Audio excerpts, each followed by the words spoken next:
नमस्ते दोस्तों, मैं अमोल दरंदले आपका इस Vasundhara geography simplified YouTube channel पे स्वागत करता हूँ।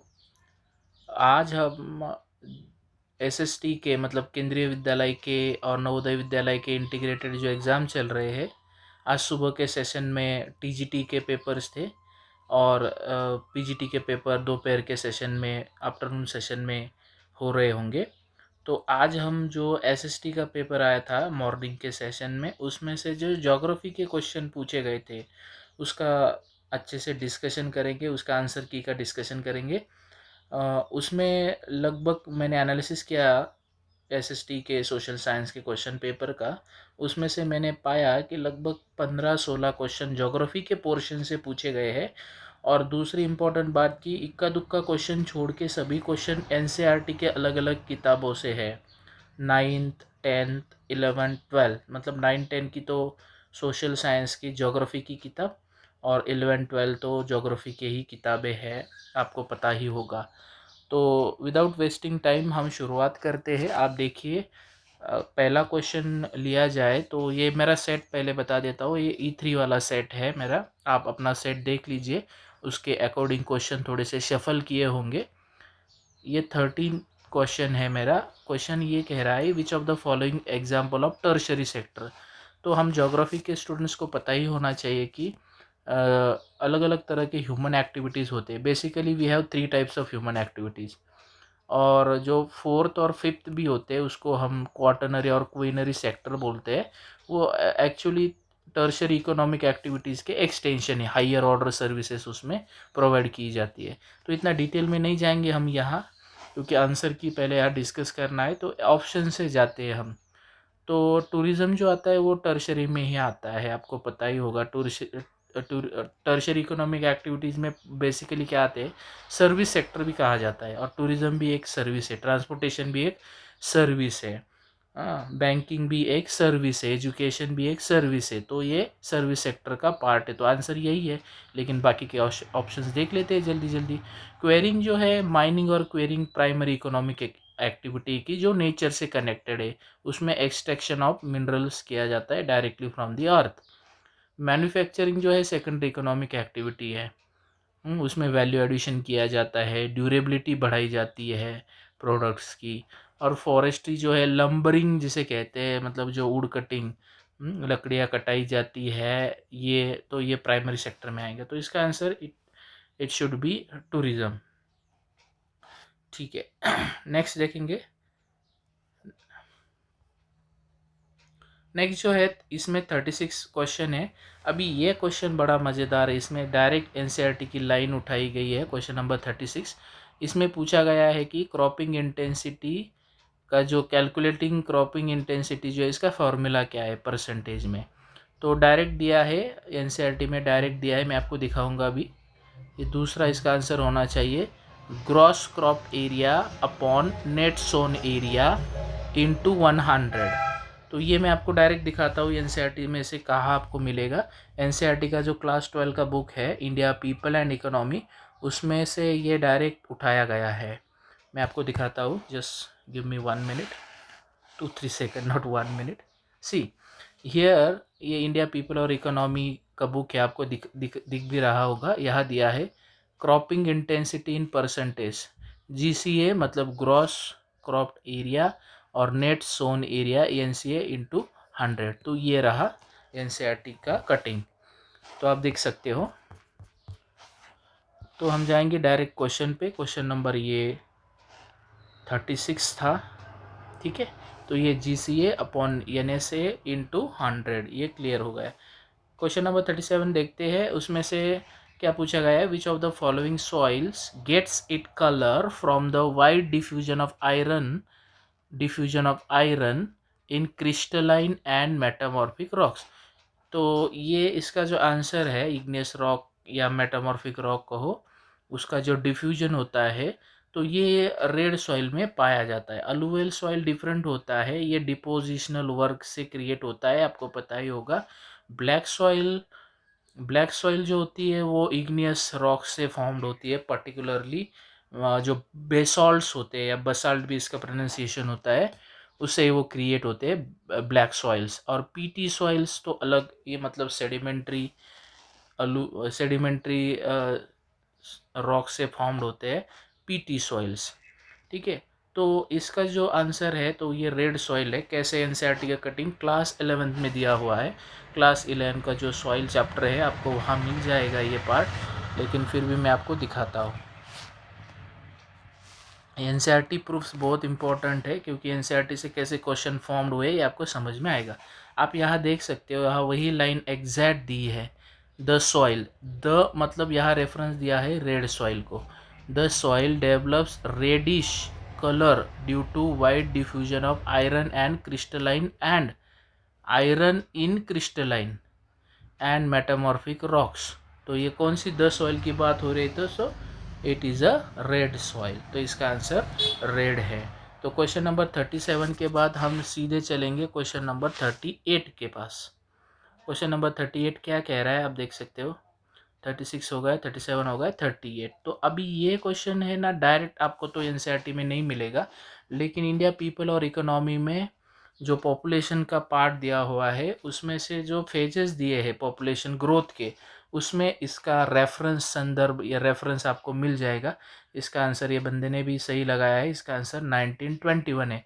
1921 में क्या हुआ था? तो 1921 में पॉपुलेशन का जो ग्रोथ है मतलब निगेटिव हो गया था। तो इसीलिए इसको demographic year of demographic divide भी कहा जाता है। इसका अगर आपको रेफरेंस चाहिए तो बस आप देख लेना। तो यहाँ दिया है, यहाँ मैंने वो दिया है, आप देख सकते हो, ये वो कटिंग मैंने लगाया है। यहाँ डायरेक्टली तो नहीं मेंशन किया है, तो ये stagnant period of stagnant stationary phase, क्यों? क्योंकि निगेटिव पॉपुलेशन यहाँ दिया, even recording a negative growth rate during this particular period 1901 to 1921। तो ये पर्टिकुलरली 1921, ये 10 ईयर का पर्टिकुलरली यहाँ दिया हुआ है। तो 1921 यहाँ आंसर है। इसका अगर आपको डायरेक्ट मिलता है तो आप कमेंट सेक्शन में बता सकते हो, लेकिन मेरे ख्याल से यहाँ से ही ये उठाया गया होगा। नेक्स्ट क्वेश्चन देखेंगे हम। क्वेश्चन नंबर 39 के बाद क्वेश्चन नंबर 40 जो है वो देखेंगे। क्वेश्चन नंबर 40, क्वेश्चन नंबर 40 जो है कॉन्टिनेंटल ड्रिफ्ट थ्योरी से दिया गया है। सॉरी, क्वेश्चन नंबर 40 नहीं, क्वेश्चन नंबर 39 पहले उसके। तो ये सीधा सीधा कॉन्टिनेंटल ड्रिफ्ट थ्योरी जो है अल्फ्रेड वेगनर की, कब दी गई थी? ये 1912 में ये थ्योरी दी गई थी। तो ये जो थ्योरी है उसमें से जो एविडेंसेस दिए हैं, कैसे कॉन्टिनेंट ड्रिफ्ट हुए या मूव हुए, उसमें वेगनर ने कुछ एविडेंसेस दिए हैं। उस एविडेंसेस में ये स्टेटमेंट उठा के दी गई है। पहला स्टेटमेंट बोला है the Gondwana rock system of glacier sediment found in India और एशो रिसेबलेंस विथ, और उसके जो काउंटर पार्ट्स है वो कहाँ है, अलग अलग कंट्रीज़ के नाम दिए गए हैं। उसमें से जो 2 कंट्रीज़ यहाँ इन्होंने सही दिया है ऑस्ट्रेलिया और माडागास्कर, ये दोनों कंट्रीज़ है। और भी कुछ है, मैं आपको दिखाऊंगा ऊपर। दूसरा जो स्टेटमेंट है ये थोड़ा सा यहाँ गड़बड़ किया है उन्होंने। The shoreline of eastern coast of Africa and western coast of South America has remarkable match. जो जिक्सॉ फिट वाला एविडेंस है उसमें ये मेंशन किया है, लेकिन इसके ठीक ऑपोजिट मेंशन है वहाँ। मैं आपको हल्के हल्के यहाँ दिखा भी देता हूँ, ये देखिए। ठीक है, ये अफ्रीका दिखा दिया। जस्ट एक मिनट दीजिए मेरे को, 2-3 सेकंड्स। अब ये मिटा देते हैं पहले। हाँ, तो यहाँ हल्के हल्के दिखा देता हूँ। ठीक है, ये हो गया हमारा अफ्रीका, और ये जो है ये साउथ अमेरिका का, सॉरी, और ये है, ये साउथ अमेरिका कॉन्टिनेंट हो गया, ऐसे कुछ। ठीक है, तो यहाँ आप देख सकते हो, यहाँ तो हमको पता है यहाँ ब्राज़ील है, और यहाँ क्या है, घाना कोस्ट है अफ्रीका का। तो ये अफ्रीका का ये हो गया ईस्ट पार्ट, और ये वेस्ट, हमको तो पता है डायरेक्शन सिंपल पार्ट है। ये अफ्रीका का ईस्ट, ये अफ्रीका का वेस्ट। इन्होंने ये क्या बोल रहे हैं, ईस्टर्न कोस्ट ऑफ अफ्रीका। भाई कैसे होगा, यहाँ होना चाहिए। तो अफ्रीका का वेस्टर्न घाना कोस्ट यहाँ होना चाहिए, और यहाँ क्या बोला है, western coast of South America. तो आप साउथ अमेरिका तो ईस्टर्न कोस्ट होना चाहिए, तो ईस्ट हो गया ना यहाँ ब्राज़ील में। तो ये ऑपोजिट दिया है तो मतलब गलत यही है।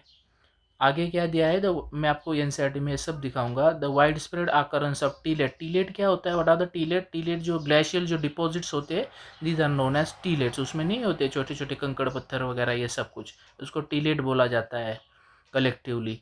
Across southern continents provide strong and unambiguous evidence of palaeo climates. तो ये हुबेहू लाइन दिया हुआ है, मैं दिखाऊंगा भी, तो ये सही है। फोर्थ वाला जो है, the earliest marine and प्लेसर deposits की बात हो रही है।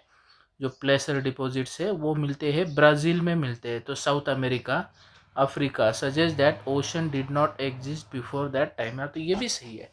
मैं आपको ये क्वेश्चन नंबर 39 चल रहा है, इसका भी मैं आपको प्रूफ दिखा देता हूँ। क्वेश्चन नंबर 39 का जो प्रूफ है यहाँ, ये देखिए, यहाँ आप देख सकते हो, ये शोर लाइन्स वाला है ना ऑप्शन, ये यहाँ सही है। फिर दूसरा टीलेट का है। टीलेट का जो दो कंट्रीज मेंशन किए, मादागास्कर भी सही है, ऑस्ट्रेलिया भी सही है, और भी अंटार्कटिका है, अफ्रीका है, फाकलैंड आइलैंड है। ठीक है, मतलब ये भी सही था, ये भी सही है। और एक जो दिया है ना, और एक जो ब्राज़ील का दिया है वो गोल्ड प्लेसर डिपॉजिट्स का, ये रहा घाना कोस्ट। और ये गोल्ड बेरिंग वेन जो है ब्राज़ील्स में पाए जाते हैं। तो ये प्लेसर डिपॉजिट्स वाला भी सही है। बस खाली ये यहाँ का जो दिया है ना, ये शोर लाइन्स वाला, ये इन्होंने वहाँ कुछ गड़बड़ी कर दी है। ठीक है, तो आप ये प्रूफ से आप देख सकते हो। ठीक है, नेक्स्ट क्वेश्चन जो है क्वेश्चन नंबर 40 देखेंगे, 40। सभी लगभग क्वेश्चन इक्का दुक्का छोड़ के एनसीईआरटी से है। क्वेश्चन नंबर 40 आप देख सकते हो, farmer is planning to start a plantation in the fertile alluvial tract specifically between the Chenab and Jhelum rivers in the Punjab plains. According to the regional classification of the Great Plains of India, which Doab, तो दोआब जो होता है ना, दो नदियाँ होती है, ऐसे दो नदियाँ, और दो नदियों के बीच का जो फर्टाइल लैंड होता है, जो अलुवियल सॉइल होती है, जो मिट्टी कंकड़ पत्थर, जो पूरा ये अलुवियल मिट्टी होती है, उसको दोआब कहा जाता है। तो ऐसे पंजाब में आपको पता है, पंजाब नाम ही 5 नदियों के वजह से पड़ा है।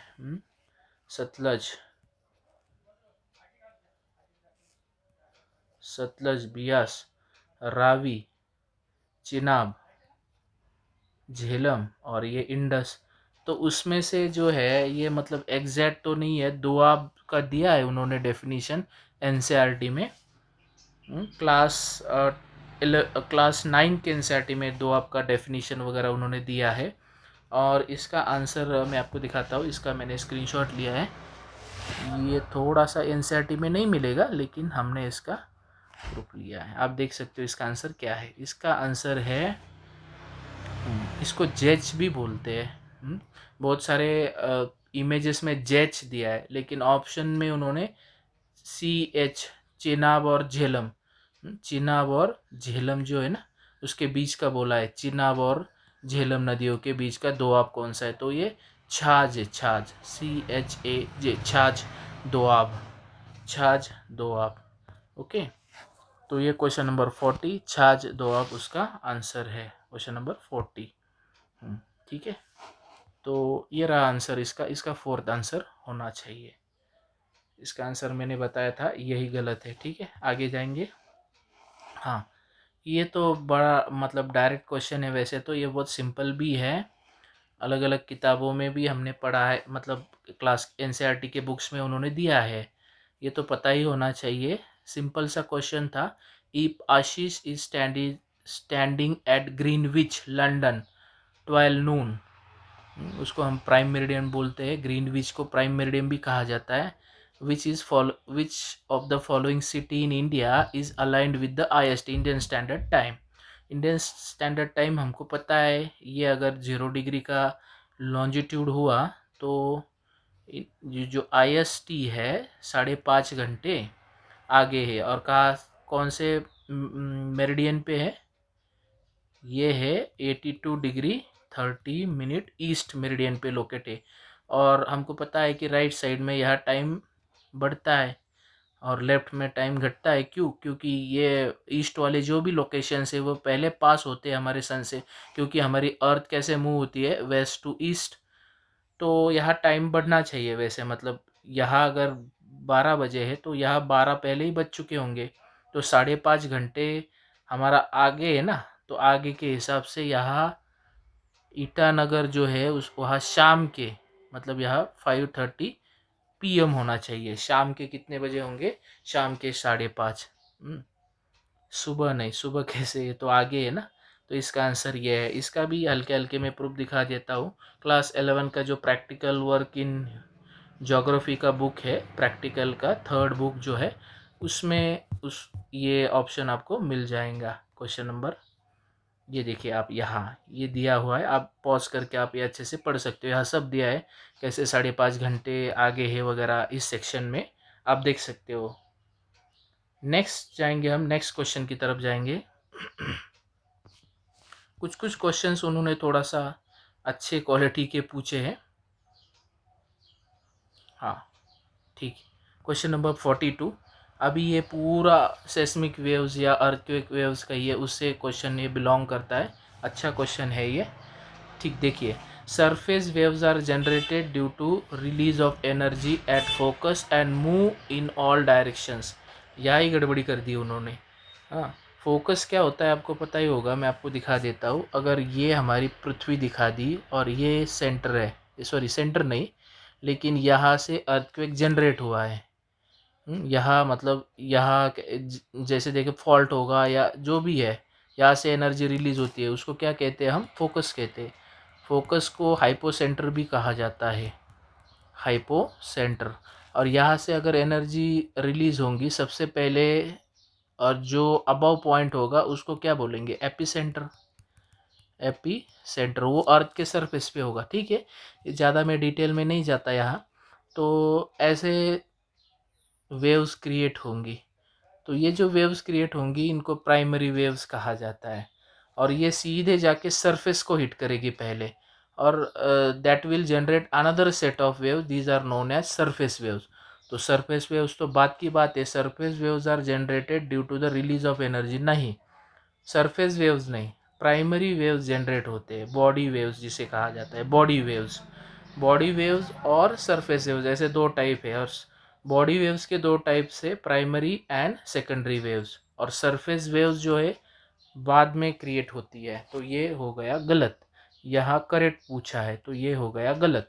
दूसरा है, इसका मैं एनसीईआरटी का भी दिखाऊंगा आपको cutting. Primary waves are similar to sound waves. हाँ ये ठीक है, प्राइमरी वेव्स को साउंड वेव्स भी कहा जाता है। आगे बोला है वाइब्रेट्स परपेंडिकुलर, यहाँ गलती कर दी, वो पैरेलल वाइब्रेट करते हैं। प्राइमरी वेव पैरेलल वाइब्रेट करते हैं in the direction of wave, और प्रोपेगेशन भी कह सकते हैं। तो ये भी हो गया गलत। नेक्स्ट है, the seismographs located beyond 145 from epicentre record P waves but not S waves. अब ये है, ये सही है,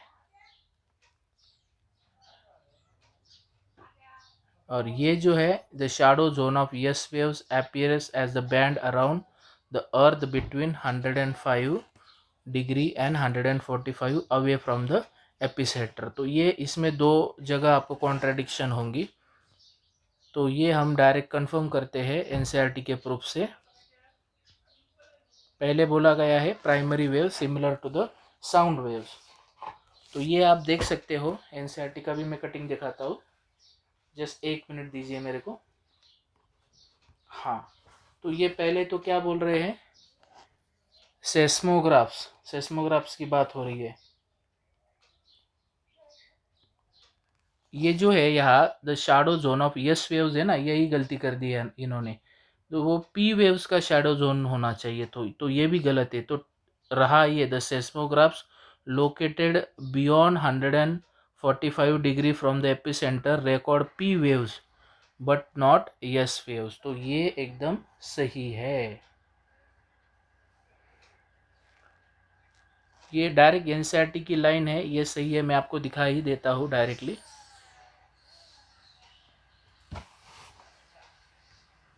ये क्वेश्चन नंबर 42 है। ठीक है, यहाँ देख सकते हो आप, ये आप यहाँ देख सकते हो आप। हाँ, the shadow zone of P waves appears as the band. P waves की बात हो रही है, 100, 500, 145, 45 away from the epicentre. यहाँ देख सकते हो आप पॉज करके आप यहाँ देख सकते हो। ये हटा देता हूँ, यहाँ आपको मिल जाएगा इसका प्रूफ। तो इसका आंसर डेफिनेटली 42 का आंसर जो है डेफिनेटली ऑप्शन 3 होना चाहिए। सही सही पूछा है ना, तो सही यही है, तीसरा वाला सही है, बाकी गलत है। नेक्स्ट है question number 43। Question number 43, which of the following statement is correct in the context of motion of earth. अब ये भी आपको डायरेक्ट तो नहीं मिलेगा, लेकिन जो क्लाइमेट का पार्ट है इंडिया फिजिकल एनवायरनमेंट में, इसमें डायरेक्ट दिया है। और ये सिंपल हमारा ज्योग्राफी का बेसिक है, कितना इंक्लिनेशन होता है, 66.5 जो होता है वो इंक्लिनेशन होता है 66.5।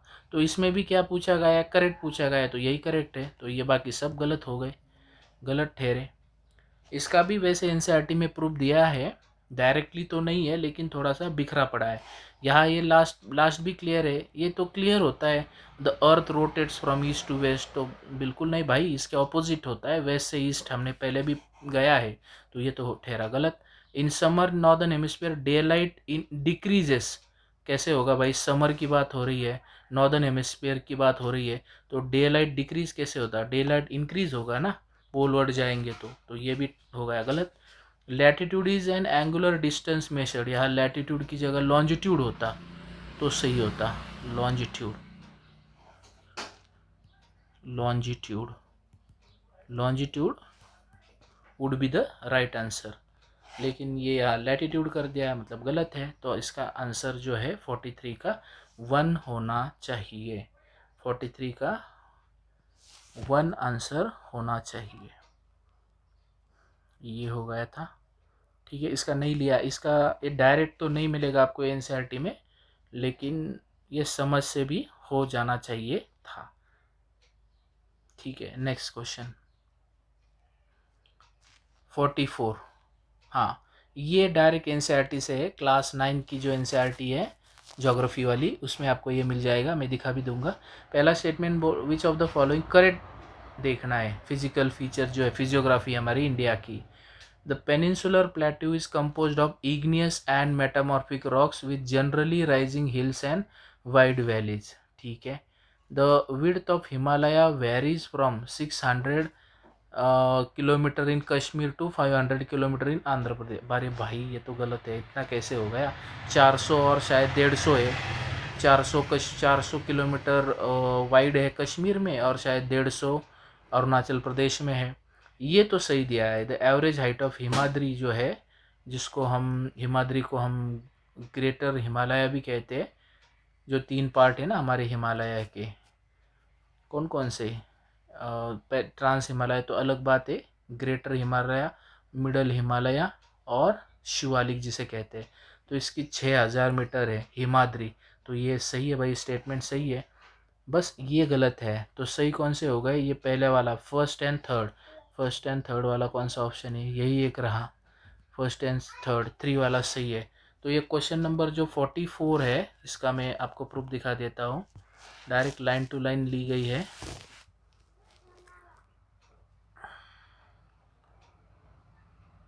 हाँ, ये यहाँ देख सकते हो आप, ठीक है। हाँ, ये देखिए आप यहाँ देख सकते हो, ये जो दिया है उन्होंने, विड्थ कितना दिया था, बहुत दिया था, 600 दिया था, नहीं भाई 400 है, और 150 अरुणाचल प्रदेश में है। और दूसरी बात, ये एवरेज हाइट दी है हिमाद्री की यहाँ 6000, तो ये सही है, ठीक है। ऐसे क्वेश्चन नंबर 44 हो गया। नेक्स्ट जाएंगे हम, नेक्स्ट देखेंगे क्वेश्चन नंबर 44 के बाद आता है क्वेश्चन नंबर 45। तो क्वेश्चन नंबर 44 का पहला सही है, इग्नेस और मेटामॉर्फिक रॉक से पेनिनसुलर प्लेट्यू बना है। भाई फ्लड लावा से तो बना है, तो ये इग्नेस तो सही है, मेटामॉर्फिक भी सही है, पेनिनसुलर प्लेट्यू जो डेक्कन प्लेट्यू भी उसमें आता है। क्वेश्चन नंबर 45 देखेंगे, ये डायरेक्ट एनसीईआरटी से नहीं है। बक्सा टाइगर रिजर्व्स की बात हो रही है यहाँ। हाँ, तो इसमें मैंने थोड़ा सा देखा था, तो ये टाइगर रिजर्व 83 में it was declared as a tiger reserve in 1983। ये तो सही है। डोलामाइट माइनिंग, भाई टाइगर रिजर्व हो गए तो डोला माइनिंग, अब माइनिंग अफेक्ट ही करेंगी ना। माइनिंग बेसिकली एनवायरनमेंट डिग्रेडेशन का काम करती है, तो वे वैसे भी हो जाता। तो ये क्या है, dolomite mining affects the movement of animals, ये सही है भाई। It is the passage of great Indian elephants, ये भी सही है। और ये मध्य प्रदेश में नहीं है शायद, ये जो है ये वेस्ट बंगाल में लोकेटेड है। तो पहला, दूसरा और तीसरा सही है। पहला, दूसरा और तीसरा नहीं है, ये चौथा है। तो पहला, दूसरा और तीसरा, ये फोर्थ ऑप्शन सही है। 45 हो गया, एनसीईआरटी में नहीं है ये डायरेक्टली। ठीक है, तो आगे का क्वेश्चन देखेंगे। तो ये थोड़ा सा हिस्ट्री के कुछ क्वेश्चन है, और क्वेश्चन 56 में 56 नंबर पे जाएंगे डायरेक्टली। क्वेश्चन नंबर 56, हाँ, ये सिंपल क्वेश्चन है, वैसे तो लॉजिकल भी है। During winter there is a low pressure area north of Himalayas, कैसे होगा भाई? हमने पढ़ा है, ज्योग्राफी के स्टूडेंट्स ने पढ़ा है, आपको भी पता ही होगा कि अगर टेम्परेचर ज़्यादा है, मतलब इसका वाइस वर्सा रिलेशन होता है। हाई टेम्परेचर अगर होगा तो it leads to low pressure, और इसके ऑपोजिट अगर लो टेम्परेचर होगा it leads to high pressure, क्योंकि एयर कॉम्प्रेस्ड होती है। यहाँ हाई टेम्परेचर में ज़्यादा तापमान होने से एयर एक्सपैंड होती है, तो इसका वाइस वर्सा रिलेशन है, आप देख सकते हो। लेकिन ये ड्यूरिंग विंटर मतलब टेम्परेचर कम रहेगा, लो टेम्परेचर, तो यहाँ लो प्रेशर की क्यों बात कर रहे हैं? यहाँ भाई हाई प्रेशर होना चाहिए, तो ये हो गया गलत, नॉट करेक्ट पूछा है, तो ये करेक्ट नहीं है पहला वाला। दूसरा क्या है, in summer low pressure area develops north western India, भाई ये सही है। समर में टेम्परेचर ज़्यादा होगा, टेम्परेचर ज़्यादा होगा यहाँ आप देख सकते हो, तो लो प्रेशर क्रिएट होगा। और नॉर्थ वेस्टर्न इंडिया मतलब जो थार वाला डेजर्ट है हमारा इंडिया का, राजस्थान वाला, उसकी बात हो रही है यहाँ, तो ये सही है। India lies in the region of north easterly winds, तो मतलब ट्रेड विंड के बेल्ट में इंडिया लाई करता है, ये तो आपको पता ही होना चाहिए। ये हो गया हमारा, ये जो ट्रेड विंड वाला बेल्ट है हमारे इंडिया से ट्रॉपिक ऑफ कैंसर पास करता है, मतलब इंडिया जो है लगभग यहाँ हो गया, तो ये ठीक है भाई। India lies in the region of north easterly winds, ये हो गया नॉर्थ, ये हो गया ईस्ट, ठीक है, तो ये सही है, ये भी सही है, India lies in the region north easterly wind. अभी आगे बोला है north easterly winds get deflected to the left on the southern part of India due to Coriolis force. अब ये कैसे हो गया? North easterly winds get deflected to the left on the southern part of India due to Coriolis force. North easterly कैसे? भारत के दक्षिण में तो साउथ ईस्टर्ली ट्रेड विंड्स बहेंगे ना, ये साउथ हो गया, ये साउथ, और ये ईस्ट साउथ ईस्टर्ली, तो ये हो गया गलत। तो इसमें गलत पूछा है ना, नॉट करेक्ट पूछा है, तो इसमें क्या हो जाएगा, पहला और चौथा आंसर होना चाहिए। तो इस हिसाब से तो यही है, एक ऑप्शन पहला और चौथा वाला, ठीक है। अगर कुछ इसमें आप मतलब कुछ अलग अनुभव कर रहे हो तो आप इसका कमेंट सेक्शन में दे सकते हो। हाँ, इंसान है भाई, गलतियाँ हो सकती है, अगर कुछ गलत हो गया होगा तो माफ़ कर दीजिएगा, मतलब कमेंट सेक्शन में आप दे दीजिएगा इसका आंसर, मैं करेक्ट कर लूँगा, ठीक है। आगे जाते हैं, क्वेश्चन नंबर 56 हो गया। वैसे तो मैं प्रूफ्स दिखाने की कोशिश कर रहा हूँ सभी, लेकिन कुछ कुछ जो ऐसा डायरेक्टली नहीं है, उस उन्होंने कंसेप्चुअल क्वेश्चंस पूछे हैं, तो मेरे हिसाब से यहाँ तो यही गड़बड़ लग रही है, मतलब गलत ऑप्शन जो है पहला और चौथा ही होना चाहिए, क्वेश्चन नंबर 56। क्वेश्चन नंबर 57 जाएंगे। क्वेश्चन नंबर 57 कह रहा है पॉपुलेशन के कॉन्टेक्स्ट में उन्होंने स्टेटमेंट दिया है, ये तो सही है। The first complete census was held in 1881, ये तो एकदम सही है। शुरू कब हुआ? लॉर्ड मेयो के काल में। कब शुरू हुआ? 1872 में शुरू हुआ। हाँ, कंप्लीट सेंसस कब हुआ? 1881 में। तो ये सही है। 10-10 ईयर से भी यहाँ से ही शुरू हुआ था, तो ये सही है, होना है पहला तो सही है। इन्होंने करेक्ट ही पूछा है। 2011 वर्किंग ईयर, ये एकदम सही है। 15 to 59 इसको वर्किंग ईयर कहा जाता है। ये तो सही है। ये भी एनसीईआरटी से पूछा गया है। कहाँ से पूछा गया है मैं आपको बताता हूँ। दूसरा भी हो गया। तीसरा, the government of India initiated comprehensive family programme in 1954। ये गलत है भाई, ये थोड़ा फैक्चुअल क्वेश्चन है। ये 1952, ये भी आपको पता होता तो सही हो जाता, तो ये हो गया गलत। Indian census provide only word आया है, हाँ ठीक है। तो डेमोग्राफिक, सोशल एंड इकोनॉमिक भी डाटा, मतलब लोगों का ऑक्यूपेशन क्या है भाई, ये तो इकोनॉमिक डाटा हुआ ना। कौन एम्प्लॉयड है, कौन अनएम्प्लॉयड है, ये भी इकोनॉमिक डाटा हुआ। इनकम लेवल क्या है, तो सिर्फ डेमोग्राफिक और सोशल थोड़ी बताता है इंडिया का सेंसस, वो तो इकोनॉमिक भी बताएगा। तो ये भी गलत हो गया। तो इन्होंने पूछा तो करेक्ट है, तो पहला और दूसरा ही करेक्ट होना चाहिए इसमें। तो इस हिसाब से ऑप्शन नंबर 2 सही होना चाहिए। 57 का 2। मैं आपको इसका दिखा देता हूँ कैसे कैसे, मतलब कहाँ से ये उठाया गया है। ये क्लास 9 का जो कॉन्टेम्पररी इंडिया है, क्लास 9 का जो ज्योग्राफी है एसएसटी का बुक, उसमें आपको ये मिल जाएगा। ये कौन सा क्वेश्चन था? 57 वाला, ठीक है। तो मैं आपको दिखाई देता हूँ। हाँ ठीक है, आप देख सकते हो। हाँ यहाँ देखिए, यहाँ डायरेक्ट मेंशन किया है 1881 से, है ना। कंप्लीट सेंसस हुआ कब हुआ? 1881 में। दूसरा फैक्ट भी यहाँ ही है। ये इंडियन का सेंसस जो है most comprehensive source of demographic, social, economic data. तो ये इकोनॉमिक मिसिंग था क्वेश्चन में, ठीक है। तो इस हिसाब से आप देख लीजिएगा। और दूसरे पेज पे इन्होंने दिया है वर्किंग एज जो है, ये मतलब सिंपल पार्ट है, ये पता ही होना चाहिए किसी भी जोग्राफर को, 15 to 59 वाला। तो ये भी आप यहाँ से कंफर्म कर सकते हो। तो ये हो गए इसके प्रूफ। क्वेश्चन नंबर 57 हो गया। हम जाएंगे क्वेश्चन नंबर 58 पे। थोड़ा सा समय लग रहा है इसमें, लेकिन क्वेश्चन नंबर 57 हो गया। 58, ठीक है। ये तो सिंपल क्वेश्चन था वैसे, ठीक है। मतलब सीक्वेंस पूछा है, भले ही कुछ भी दिया हो। सबमरीन कोस्ट से, मतलब लैंड से ओशन की तरफ, डीप ओशन की तरफ जा रही है, coast toward the deep ocean, तो कौन कौन से which sequence of relief features will it cross. तो पहले तो किसी भी हालत में क्या आएगा? कॉन्टिनेंटल शेल्फ ही आना चाहिए, एक ही ऑप्शन था।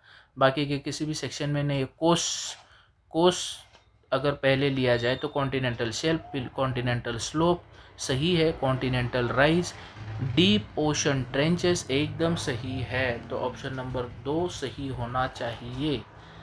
मैं आपको दिखा देता हूँ प्रूफ। हाँ, ये divisions of the ocean floor है, क्लास 11 की बुक है। India physical, sorry, fundamentals of physical geography, उसमें से ये ओशन का चैप्टर है, इसमें से आपको मिल जाएगा। Relief, general relief of the ocean floor इसमें दिया है। देखो आप देख सकते हो यहाँ क्या क्या दिया है। द कॉन्टिनेंटल शेल्फ, फिर कॉन्टिनेंटल स्लोप, फिर कॉन्टिनेंटल राइज होता है, भले ही इसमें नहीं दिया हो। फिर डीप सी प्लेन्स होते हैं, वो तो ऑप्शन में नहीं है। और फिर ओशन डीप्स और ट्रेंचेस होते हैं। तो ये सही सीक्वेंस है। नेक्स्ट क्वेश्चन नंबर 58 के बाद हम जाएंगे क्वेश्चन नंबर 59। क्वेश्चन नंबर 59 पे जाएंगे।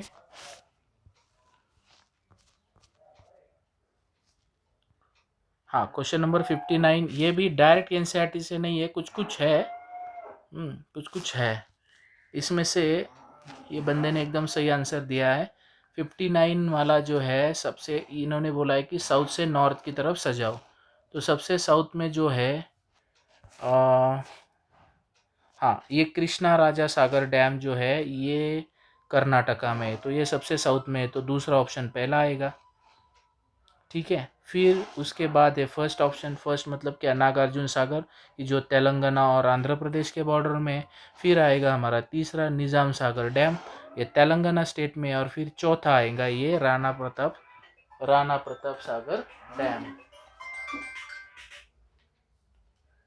फिर आएगा राणा प्रताप सागर डैम, ठीक है। और लास्ट वाला जो है, इसका भी मैंने प्रूफ लिया है। ये पूछा गया है मेजर ऑयल फील्ड्स लोकेटेड कहाँ कहाँ लोकेटेड है, तो ये आसाम में है। ये भी डायरेक्ट तो नहीं है, लेकिन आसाम में ज़्यादा से ज़्यादा मेजर ऑयल फील्ड्स लोकेटेड है। यहाँ दिया है, ये आपको भी इंडिया पीपल एंड इकोनॉमी में मिल जाएगा। यहाँ इस सेक्शन में आप देख सकते हो ज़्यादा से ज़्यादा ऑयल फील्ड आसाम में है। ठीक है, यहाँ भी दिया है। ठीक है, तो ये मैंने कोशिश की है एनसीईआरटी प्रूफ से आंसर देने की, आप देख सकते हो।